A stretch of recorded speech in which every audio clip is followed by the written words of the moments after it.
اب آئیے 6 آیتیں سورہ عبس. کلا انہا تذکرہ. یہ لفظ بہت اہم ہے. تذکرہ، ذکرہ، تذکیر، فذکر بالقرآن، کیا معنی ہے اس کے؟ یاد دہانی صحیح ترین ترجمہ ہے، یاد دہانی.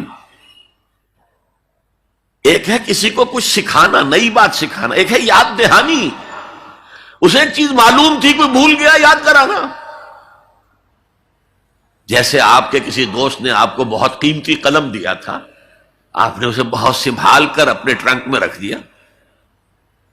اب سال ہا سال ہو گئے، نہ دوست سے ملاقات، نہ وہ یاد. اچانک آپ نے کسی روز ٹرنک کھولا اور وہ قلم آ گیا، تو آپ کو دوست یاد آ جائے گا کہ نہیں؟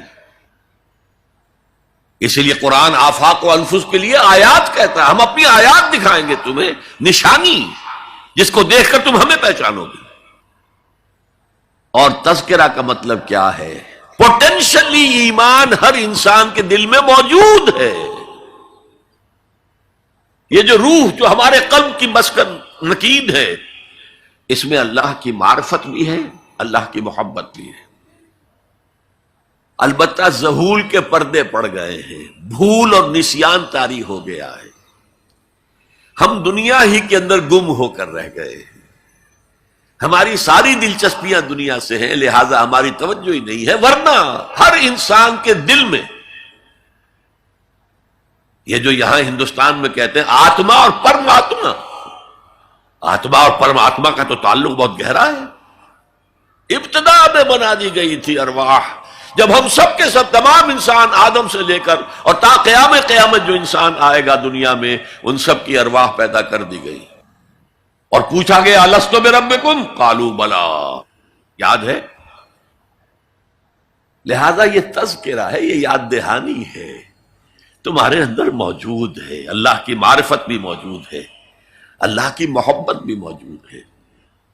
لیکن کلا بل ران علی قلوبہم ما کانوا یعملون، ان کے دلوں پر زنگ آ گیا ہے اب ان کے اعمال کی وجہ سے.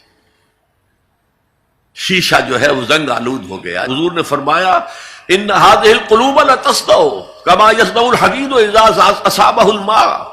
ان دلوں پر بھی زنگ آ جاتا ہے، جیسے کہ لوہے کے اوپر پانی پڑتا رہے تو اس کو زنگ آ جاتا ہے. پوچھا گیا فما جلاؤها یا رسول اللہ، اے اللہ کے رسول ہماری تلواروں کو زنگ لگتا ہے، ہم پالش کرتے ہیں، سیکل کرتے ہیں، وہ پھر چمک اٹھتی ہیں.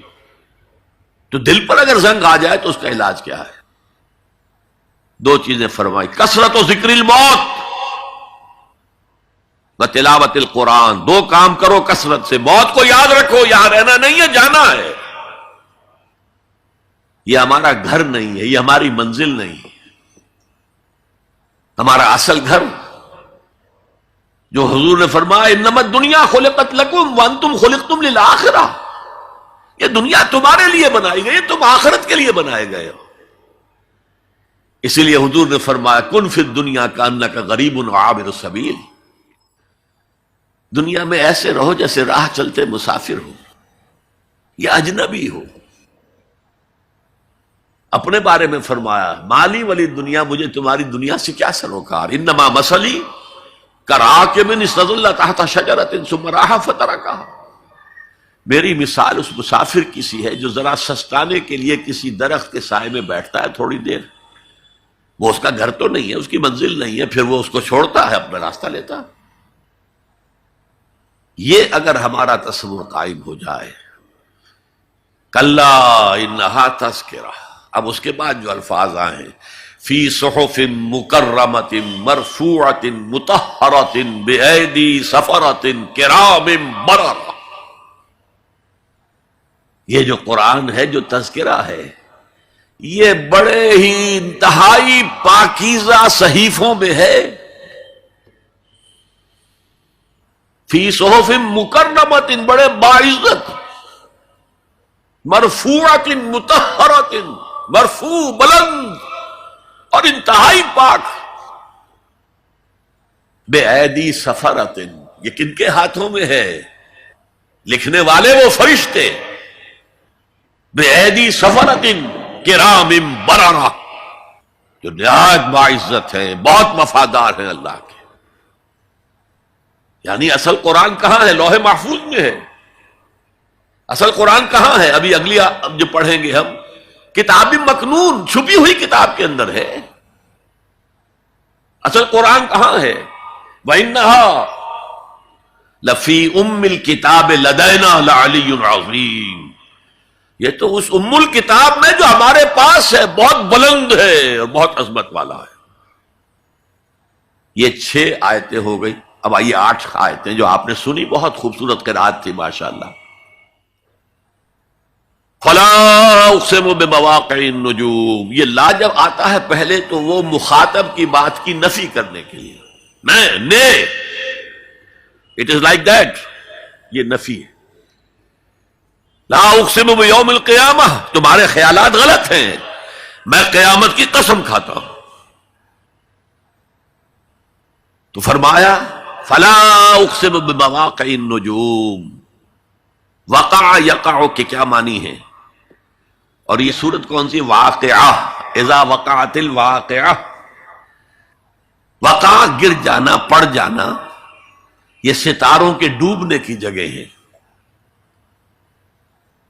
فلا اقسم بمواقع النجوم وانه لقسم لو تعلمون عظیم. اور اگر تم جانو تو یہ بہت بڑی قسم ہے جو ہم نے کھائی ہے. اس وقت کا انسان کیا سمجھتا کہ ستارے کہاں جاتے ہیں، کہاں غروب ہوتے ہیں، کہاں گرتے ہیں؟ آج ہمیں معلوم ہے. سورہ حامیم سجدہ میں جو کہا گیا ہے سنریہم آیاتنا فی الآفاق وفی انفسہم حتی یتبین لہم انہ الحق. ہم انہیں اپنی نشانیاں دکھائیں گے آفاق و انفس میں، یہاں تک کہ یہ بات واضح ہو جائے گی کہ قرآن حق ہے. آج ہمیں معلوم ہے خلا میں بلیک ہولز ہیں، اور یہ بلیک ہولز بڑے بڑے ستاروں کے پچکنے سے، پچک جانے سے پیدا ہوئے. اور جب وہ بڑے ستارے پچکتے ہیں، جو خلا پیدا ہوتا ہے، ویکیوم، اس میں بڑی طاقت ہوتی ہے. اس کے پاس سے کوئی سیارہ، کوئی ستارہ گزر جائے اسے کھینچ لیتا ہے قبر کے اندر.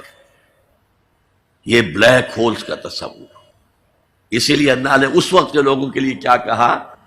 فلا اقسم بمواقع النجوم وانه لقسم لو تعلمون عظیم. انہ لقرآن کریم. یہ بہت باعزت قرآن ہے. فی کتاب مکنون، ایک چھپی ہوئی کتاب میں ہے. لا یمسہ الا المطہرون، اسے چھو ہی نہیں سکتے مگر انتہائی پاک ہستیاں. اس کے کیا معنی ہے؟ پہلی بات تو ہمیں معلوم ہو گئی، مراد فرشتے ہیں. بے ایدی سفرۃ کرام بررہ، اسی کی شرح ہو رہی ہے نا. اسی سے ایک فقہی مسئلہ نکالا گیا کہ بغیر وضو کے ہاتھ نہ لگاؤ. لیکن اس کا اصل مفہوم کیا ہے وہ سمجھیے. قرآن کی روح تک کوئی نہیں پہنچ سکتا جب تک کہ تزکیہ نفس نہ ہو گیا. اگر حب مال، حب دنیا، حب جاہ، حب شہرت، اگر یہ تمام محبت نے دل سے نکل نہ جائیں تو قرآن کی روح تک آپ کی اپروچ نہیں ہوگی. مولانا روم نے کہا ہے، اگرچہ ذرا میں سمجھتا ہوں کہ انہوں نے بہت سخت الفاظ استعمال کیے ہیں، ماز قرآن مغزہا برداشتے استخاں پیش سگا انداختے. ہم نے قرآن سے اس کا مغز لے لیا ہے، جو ایسنس ہے وہ کھینچ لیا ہے. ہڈی کا گودا جو ہے وہ ہم نے نکال لیا. ہڈیاں ہم نے پھینک دی ہیں کتوں کے سامنے جو لڑ رہے ہیں. علم کلام کا مسئلہ ہے صفات حق حق سے جدا یا عین ذات. قرآن مخلوق ہے یا نہیں ہے، غیر مخلوق، اور بڑے بڑے ہو رہے ہیں اس کے اوپر. یہ کتے لڑ رہے ہیں ان ہڈیوں کے اوپر. ہم نے اس میں سے اصل شے نکال لی. وہ کیا ہے؟ اللہ کی محبت، اللہ کی معرفت. یہ ہے اصل شے. معاذ قرآن مغزہ برداشتے استخاں پیش سگا انداختے.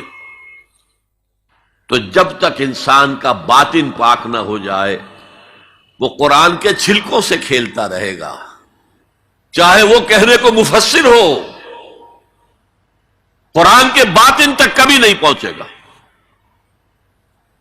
فی کتاب مکنون لا یمسہ الا المطہرون تنزیل من رب العالمین. یہ تھوڑا تھوڑا کر کے اتارا گیا ہے رب العالمین کی طرف سے. انزال کے معنی ہے دفعتاً اتار دینا. لیلۃ القدر میں آیا انا انزلناہ فی لیلۃ القدر. رمضان کے بارے میں شہر رمضان الذی انزل فیہ القرآن، باب افعال. لیکن حضور پر ایک دم نہیں اترا، تھوڑا تھوڑا تھوڑا تھوڑا 23 برس میں جا کر اس کی تکمیل ہوئی. اب دیکھیے جو شکوہ کیا اللہ نے، کیا اس جیسی نعمت سے تم مداہنت کر رہے ہو، بے اعتنائی کر رہے ہو، اسے پڑھتے نہیں ہو، اسے سمجھتے نہیں ہو، اس پر عمل نہیں کرتے، اسے اپنا امام نہیں بناتے. تمہارا طرز عمل یہ ہے، بلکہ تم نے اپنا نصیب یہ بنا لیا ہے کہ تم اسے جھٹلا رہے ہو. غور کیجئے، جھٹلانا جو ہے دو طرح کا ہے. ایک ہے زبان سے کہنا کہ یہ نہیں ہے، کوئی اللہ کا کلام نہیں ہے، یہ قرآن وغیرہ جھوٹ، سب اساطیر الاولین ہیں، یہ محمد نے گھڑ لیا ہے وغیرہ وغیرہ، جھٹلانا ہو گیا. ایک جھٹلانا ہے عمل سے جھٹلانا. مان تو لیا اللہ کا کلام ہے، لیکن اس کی حرام کردہ شے کو اپنے لیے حلال کیا ہوا. حدیث نبوی ہے ما آمن بالقرآن من استحل محارمہ، اس شخص کا قرآن پر کوئی ایمان نہیں ہے جو اس کی حرام کردہ چیز کو اپنے لیے حلال ٹھہرا لے. اس اعتبار سے غور کیجئے. اور اس کی مثال بھی دی ہوئی ہے سورہ جمعہ میں، مثل الذین حملوا التوراۃ ثم لم يحملوها كمثل الحمار يحمل اسفارا بئس مثل القوم الذین کذبوا بآیات اللہ واللہ لا يهدی القوم الظالمین. مثال ان لوگوں کی جو حامل تورات بنائے گئے تھے اور پھر انہوں نے اس کی ذمہ داری کو ادا نہیں کیا، اسے قائم نہیں کیا، اس کے احکام پر عمل نہیں کیا. جیسے فرمایا ہے سورہ اعراف میں، قل یا اہل الکتاب، کہہ دیجئے اے نبی صلی اللہ علیہ وسلم، اے کتاب والو، لستم علی شیء حتی تقیموا التوراۃ والانجیل وما انزل الیکم من ربکم. تمہاری کوئی حیثیت ہماری نگاہ میں نہیں ہے، تمہارا منہ نہیں ہے کہ ہم سے دعا کرو جب تک کہ تم تورات اور انجیل کو اور جو کچھ نازل کیا گیا تمہاری طرف اسے قائم نہیں کرتے. آج اللہ ہماری دعائیں نہیں سنتا.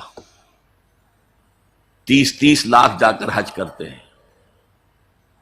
دنیا کے حالات میں کوئی ذرہ برابر فرق آتا ہے؟ اول تو حرام کی کمائی سے حج ہو رہا ہے، تو حج ہے ہی نہیں سرے سے. جو کچھ کرتے گئے تھے سودی کاروبار وہی آ کر دوبارہ شروع کر دیا. سرکاری ملازم ہے تو جو رشوت پہلے لے رہے تھے اس کے بعد آ کر شروع کر دی. یہ کیا ہے؟ یہ تکذیب بالعمل ہے، جھٹلانا ہے. تم نے اپنا نصیب یہ بنا لیا ہے کہ تم قرآن کو جھٹلا رہے ہو جیسے کہ انہوں نے جھٹلایا تھا. مثل الذین حملوا التوراۃ ثم لم يحملوها كمثل الحمار يحمل اسفارا. ان کی مثال ان گدھوں کی سی ہے جن پر کتابوں کا بوجھ لاد دیا گیا. مکالمات فلاں تم گٹھڑی باندھ کر گدھے کے اوپر رکھ دیجئے تو کیا وہ واقعی منطقی اور فلسفی بن جائے گا؟ یہ مثال اللہ دے رہا ہے. اور یہ مثال کیوں دی گئی ہے؟ اس آئینے میں ہمیں ہماری تصویر دکھائی گئی ہے.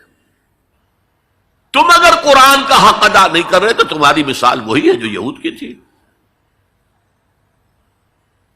بئس مثل القوم الذین کذبوا بآیات اللہ. بری مثال ہے اس قوم کی جس نے اللہ کی آیات کو جھٹلایا.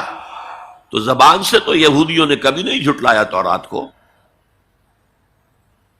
عمل سے جھٹلایا ہے.